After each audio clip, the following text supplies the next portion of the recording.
What screams I'm bad with money? 1. I had a buddy in college who would go through a cycle of bragging about how much money he had, spend it all on dumb stuff, then brag about how poor he was, all while bragging how he was a rich kid. The best part was when he was bragging about having some money to this girl he liked. Turns out that girl actually came from a wealthy family. She said, "It's only $5,000. Why do you keep mentioning it? Is that a lot to you?" That event? Shut him up for a bit. 2. I know someone that paid to get their used red Nissan Sentra wrapped in blue. They're unemployed. 3.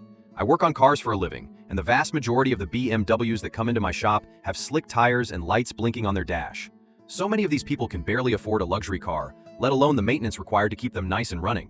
4. Using credit to buy luxury items, then paying the minimum due accumulating interest. 5. Complaining about debt while continuing to buy everything.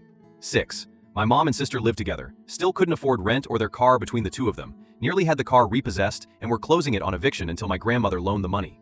She explicitly said, "Pay me back when you're more stable." It was enough money to keep the car and stay in their apartment.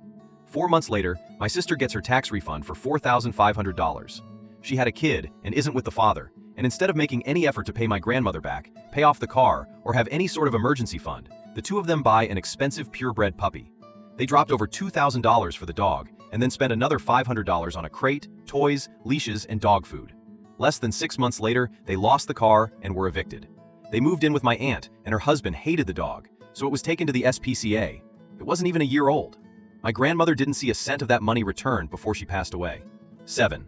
Buying new clothes, shoes, phones, etc. before all your bills are paid. 8. Constantly ordering food for delivery, despite living within closest proximity of a grocery store, especially when you are not financially secure enough to be doing that in the first place. Nowadays, a $12 McDonald's order is like $30 through DoorDash. If you're that desperate for some McDonald's, just walk 9. Showing off expensive purchases on social media when they can't afford basic necessities. As someone who is formerly bad with money, being in a cycle of being in debt and using apps to borrow money, to pay towards your credit cards, and to have money for food. Thankfully, I'm no longer trapped in this cycle, and I never want to be in that cycle again.